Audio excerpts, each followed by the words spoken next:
The studio felt like a pressure cooker, cold air, hot lights, and a crowd that hummed with the low voltage of anticipation. On the left, Barack Obama wore his trademark cool, tailored suit, measured smile, fingers steepled like a professor ready to grade a paper. On the right, Donald Trump sat slightly forward in his chair, chin lifted, a showman's stillness, like a boxer who knows the bell is about to ring and likes it that way. Behind them, a wall of LED screens pulsed with headlines: border, economy, crime, and, center frame, Kamala Harris. The moderator's voice cut through the buzz.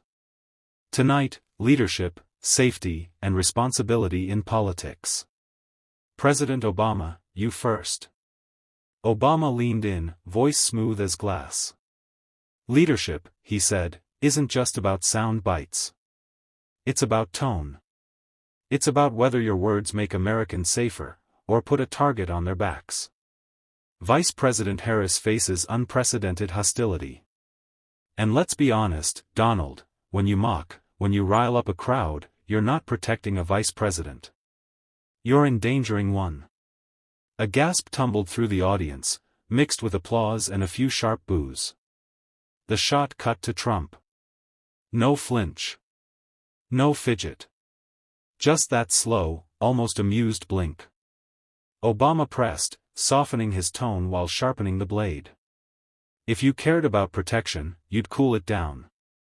You'd show restraint. You'd act like the office still means something. He folded his hands, a gentle smile that played like a verdict delivered. The moderator's eyes flicked to Trump. Mr. President? Trump took his time. A sip of water. A glance across the room, taking the crowd's temperature the way a pilot feels the wind. He set the cup down with a soft click, leaned into the mic, and let a beat of silence do the heavy lifting. When a leader really cares about safety, he said finally, voice low, calm, he doesn't weaponize it for applause lines. The room stilled. Even cameras seemed to breathe in. Trump's posture didn't move, but the energy did, tilting, almost imperceptibly, in his direction. He lifted a finger, not scolding, but counting. Let's talk tone. Let's talk record. And let's talk who actually kept Americans, all Americans, safe. The moderator swallowed. Obama's smile thinned. Trump was about to turn the frame. Trump leaned closer, his tone sharpening but never raising in volume, a deliberate contrast to the drama Obama had tried to stage. Barack talks about tone, Trump said, gesturing subtly toward him, but let's talk about actions. When my administration was in charge, the border was tougher, ISIS was on the run, and America was respected. That's safety. That's protection. Not speeches. Not lectures. The crowd broke into a split chorus, applause on one side, jeers on the other. But Trump thrived in that storm. He paused, letting the noise settle, then went in again. Kamala Harris doesn't need me to mock her, Barack. She does a pretty good job of proving unpreparedness every time she opens her mouth. Laughter rippled through parts of the audience. Trump didn't laugh. He pressed the edge further. And if you're worried about protection, maybe you should ask why the policies you defend make our cities less safe, our borders weaker, and our families poorer. Obama's eyes narrowed. The smile was gone now, replaced by a lawyer's focus. He leaned forward, cutting in. Donald, every time you open your mouth about safety, you make America more divided. You made people believe their neighbors were enemies. That doesn't make us safer, it tears us apart.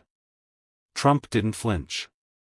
Instead, he leaned back, exhaled, and then delivered the punch. No, Barack. Division didn't start with me. Division started when leaders like you decided Americans who disagree with you aren't real Americans. That's when trust broke. That's why we're here. The room erupted, cheers drowning out the boos this time. The moderator struggled to regain order, tapping his pen against the desk. Gentlemen, let's keep it focused. But it was too late. Trump had shifted the battlefield. He turned slightly, catching the camera's lens as if speaking directly to millions watching at home. They want you to believe strong words are dangerous. I'll tell you what's dangerous: weak leadership. Weak leadership is what costs lives. And weak leadership is what we had before I came along. The audience leaned forward. Obama adjusted his tie, searching for footing. The balance of the room had shifted. Obama straightened his back, his voice carrying the polished weight of a seasoned orator. Donald, you talk about weak leadership, but let's be clear, when you had the chance to lead in crisis, you fueled chaos.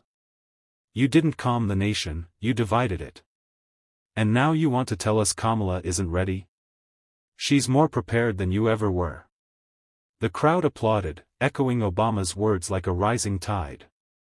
For a moment, it felt as if the energy had shifted back in his favor.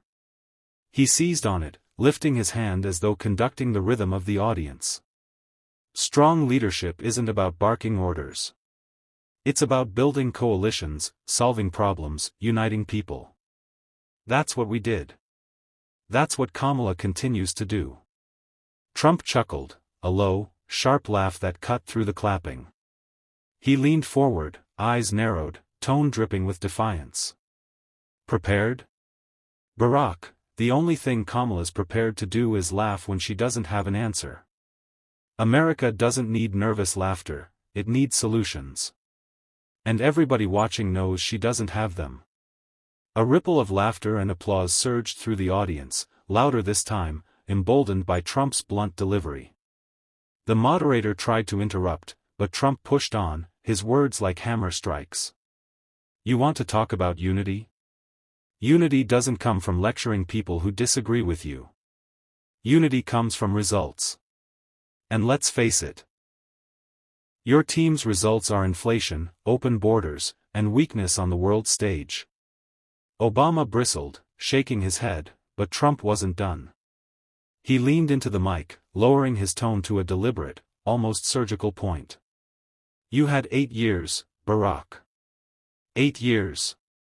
And you couldn't fix the very problems you now say Kamala can handle. If you couldn't do it, what makes you think she can? The room gasped, applause thundering from one side as the other sat in stunned silence. The cameras zoomed in, Obama's tight jaw, Trump's steady glare. The tension was electric, and everyone knew the night was far from over. Obama leaned in, eyes flashing with sharp conviction.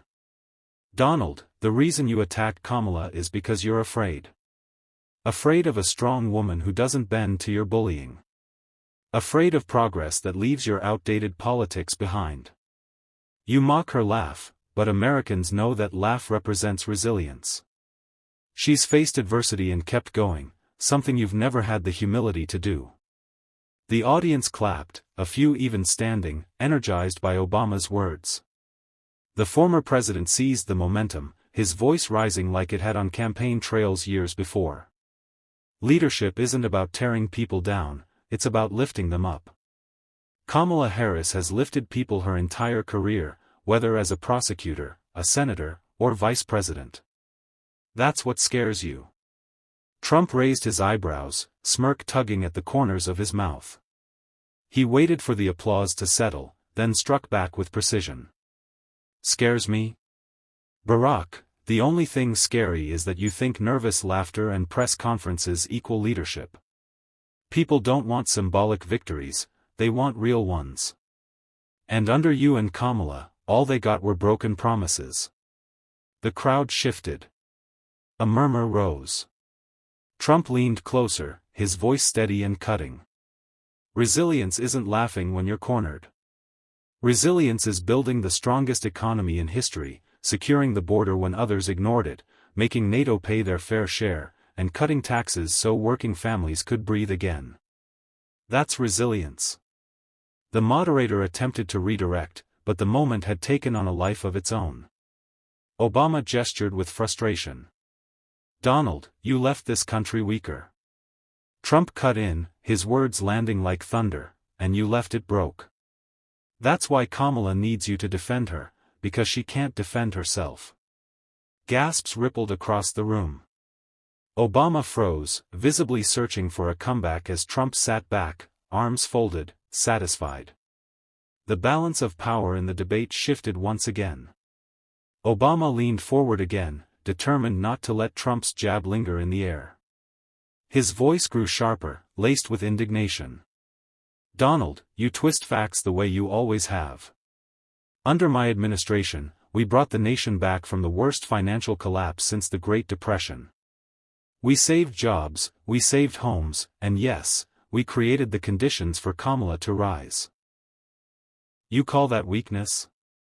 I call it leadership." A wave of applause followed, though quieter than before. Obama's eyes locked on Trump, seeking to re-establish dominance. He raised a hand, pointing for emphasis. "And when you were given the chance to lead, you left chaos, division, insurrection, and a country more fragile than ever. That's not strength. That's failure." Trump didn't flinch. Instead, he leaned into the microphone, his voice low and deliberate, forcing the audience to lean in. "Barack, when you talk about saving jobs, you mean bailing out Wall Street while middle America was left to rot. When I talk about saving jobs, I mean factories reopening, wages rising, and energy workers finally having a president who didn't apologize for them." He paused, scanning the crowd, then delivered the dagger, "And if Kamala's rise is your legacy, then you just proved my point. Because the people aren't laughing with her, they're laughing at her. That nervous laugh is the sound of someone in over their head, and everyone in this room knows it." The crowd erupted, some booing, some cheering. The tension spiked. Obama clenched his jaw, visibly rattled. The moderator tried to steer the debate back to policy, but the spectacle had already eclipsed the questions. Cameras zoomed in on the former president's tight expression and Trump's smirk of satisfaction. For the first time that night, Obama looked like the one on defense. The moderator cleared his throat, visibly uneasy. "Gentlemen, let's return to policy, immigration, economy, healthcare," but the crowd wasn't ready to let go of the clash. Chants broke out, half shouting, "Trump! Trump," while others rallied with, "Obama! Obama!" The studio felt like it was splitting in two. Obama raised a hand, trying to quiet the noise, his face steeled with determination. "Donald, you can mock laughs, you can twist words, but you can't rewrite history. When the world looked to America, they trusted us under my leadership. Under yours? They pitted us. Allies questioned us. Enemies laughed. That's not strength, it's recklessness."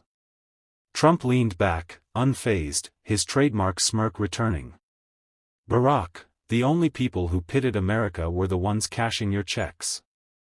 China, Iran, the Paris Agreement freeloaders, you gave away the store. When I walked in, I slammed the door. And let's not forget, it was me, not you, who forced NATO to finally pay their fair share." A ripple of applause erupted, this time stronger, spreading through the audience like wildfire. The camera panned across rows of faces, some impressed, others shaking their heads in disbelief. Obama clenched his fists on the podium, trying to reclaim his rhythm. "Strength isn't bullying. Strength is building coalitions, protecting values, lifting people up." His voice rose, echoing through the hall. "And if you think Kamala Harris is a punchline, then you're mocking every young woman of color who sees her as proof that the impossible can be achieved." The crowd roared with cheers, but almost instantly, Trump leaned forward, ready to deliver the blow that would shift the night even further. His voice, calm yet cutting, sliced through the noise. "Barack, you just admitted it. Kamala's not leading America. She's a symbol. And symbols don't keep the lights on, don't secure the border, don't put food on the table. America doesn't need a symbol. America needs strength." The crowd gasped, some applauding wildly, others stunned into silence. Obama blinked hard, realizing that once again, Trump had reframed the debate on his terms. The tension in the studio was reaching a boiling point. Cameras zoomed tighter, capturing every twitch of Obama's brow, every sly curl of Trump's lips. The audience, restless and divided, buzzed with the energy of a prize fight entering its final rounds. Trump pressed his advantage. "Barack, America's tired of your lectures. You talk about hope and symbols, but when it came time to act, you handed over pallets of cash to Iran, you let China steal jobs, and you left the border wide open. Hope didn't stop MS-13. Hope didn't save American factories. Action did, and that's what I brought." The crowd erupted. Applause thundered through half the room, drowning out the boos of the other half. Some stood to cheer, others shouted back, but Trump's words had landed with precision. Obama leaned forward, his voice rising above the noise. "And what did your action do, Donald? You separated families at the border. You alienated allies we needed against threats bigger than both of us. You turned America into a headline of chaos." He paused, locking eyes with Trump, voice sharpened to a point. "History will not remember your tweets. It will remember the damage." Gasps cut across the audience, some clapped furiously, others hissed. But Trump didn't blink. He leaned toward the microphone, calm and almost conversational. "Barack, history already remembers you. And not the way you think. History remembers red lines you never enforced, promises you never kept, and an economy that limped along until I lit the fire under it. You're right about one thing, though, people will remember this moment. They'll remember that when you tried to humiliate me, I reminded America why it chose strength over speeches." The studio went silent for a heartbeat. Then a roar of applause broke loose, so powerful that even the moderator struggled to regain control. The balance of the night had shifted again, and Obama's face revealed it, jaw tight, eyes narrowed, his confident rhythm slipping away. Trump had seized the narrative. The moderator leaned in, desperate to restore order. "Gentlemen, please, let's return to the question," but it was too late. The room had become a battlefield, and neither man was about to retreat. Trump raised a hand toward the audience, silencing them almost instantly. His voice cut through like a hammer. "Barack, you want to talk about Kamala? Fine. She's your legacy, your protege. But let's be honest, if she's the best you've got, then your party's finished. She laughs at serious issues, dodges real questions, and crumbles under pressure. America doesn't need a giggle, it needs grit." The crowd roared, half in shock, half in thunderous applause. Kamala's defenders jeered, but Trump's words had landed a direct blow on Obama's attempt to shield her. Obama shot back quickly, unwilling to let the moment slip. His tone was sharp, rehearsed, but trembling with emotion. "Donald, Kamala represents the future. She's proof that America can rise above the politics of division. She doesn't hide behind insults, she leads with compassion and intellect, two things you've never shown." The room divided again. Younger progressives cheered, chanting Kamala's name, while conservatives booed and shouted Trump's. The noise was deafening, the tension almost unbearable. Trump, however, leaned closer to his mic, his expression calm, almost smug. "Compassion? Barack, let me explain something. Compassion doesn't stop fentanyl at the border. Compassion doesn't protect American jobs from being shipped overseas. And compassion sure doesn't stand up to China, Russia, or Iran. What you call compassion, the rest of us call weakness." The crowd exploded once more. Chants of "Trump! Trump! Trump" echoed against the studio walls, drowning out the boos. Obama tried to interject, but the momentum had shifted decisively. Trump wasn't just defending himself, he was dismantling the very foundation of Obama's attack. And as cameras panned the audience, one truth was clear: the insult meant to humiliate Trump had ignited a firestorm that left Obama scrambling to regain control. The moderator finally raised his hands, his voice struggling to rise above the uproar. "Gentlemen, let's keep this civil. The American people are watching. But neither Trump nor Obama was interested in civility anymore. The clash had become personal, and the stakes had never felt higher. Obama leaned forward, his tone measured but cutting. "Donald, history will remember leaders not for their soundbites, but for how they lifted people up. Kamala represents progress. You represent chaos." His words drew cheers from his supporters, but there was a nervous edge to them, as if even they knew the punch wasn't landing as cleanly as he hoped. Trump didn't flinch. He adjusted his tie, glanced at the moderator, then turned directly to Obama with a grin. "Chaos? You want to talk chaos, Barack? Let's talk about the mess you left behind. The Middle East on fire. Jobs gone. Healthcare costs through the roof. You handed Kamala a broken record, and now she plays the same song, badly." The crowd erupted, half in laughter, half in applause. Even some undecided voters in the audience couldn't help but chuckle at the bluntness of Trump's delivery. Obama tried again, pressing the point.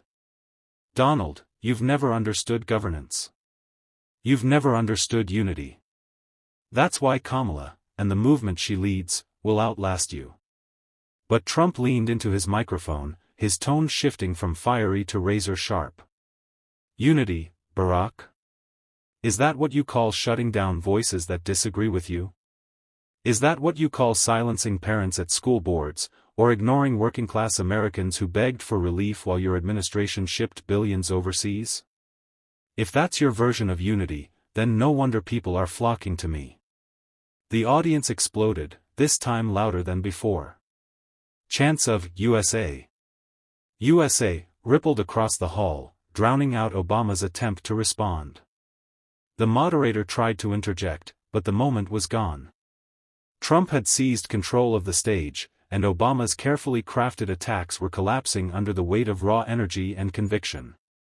What was supposed to be a humiliation had backfired spectacularly, leaving Obama visibly rattled while Trump basked in the roar of approval.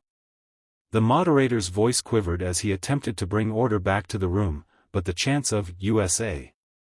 USA!" rolled like thunder through the packed arena. The cameras caught everything, Trump standing tall, soaking in the roar, while Obama shifted uncomfortably in his chair, trying to reclaim composure. Sensing the moment, Trump raised his hand, and the crowd gradually quieted. He leaned toward the microphone, his tone sharper now, every word cutting through the silence. "Barack, you thought you had me cornered with Kamala's name. You thought you could use her as a shield. But let's be clear, America doesn't need shields. America needs leaders. Leaders who don't hide behind symbolism but deliver results." Gasps and cheers broke out across the hall. Even some of Obama's most loyal supporters could feel the sting in Trump's words. Obama pursed his lips, gripping his pen tightly, but Trump wasn't finished. "You say Kamala represents progress. Tell that to the families crushed under inflation. Tell that to the workers watching their jobs shipped overseas. Tell that to the parents who can't afford groceries. That's not progress, it's failure. And no matter how eloquent you sound, no speech can cover it up." The crowd erupted again, this time with a deafening applause. Trump's words weren't just attacks, they resonated with real frustrations echoing across the country. Obama tried to interject, his voice firm but strained. "Donald, leadership is about dignity." But Trump cut him off with the final blow. "Leadership is about results. And Barack, you had 8 years to prove it. You didn't. Kamala had her chance to prove it, she failed. And now, I'm here to remind America that we don't bow to empty promises. We fight. We build. We win." The arena exploded, chants of "Trump! Trump! Trump!" shaking the stage. Obama leaned back, his expression tense, realizing the moment had slipped beyond his grasp. The humiliation he intended had turned into his own undoing. The cameras zoomed in, capturing the split screen, Obama silent, Trump triumphant, the crowd roaring in a frenzy that would define the night.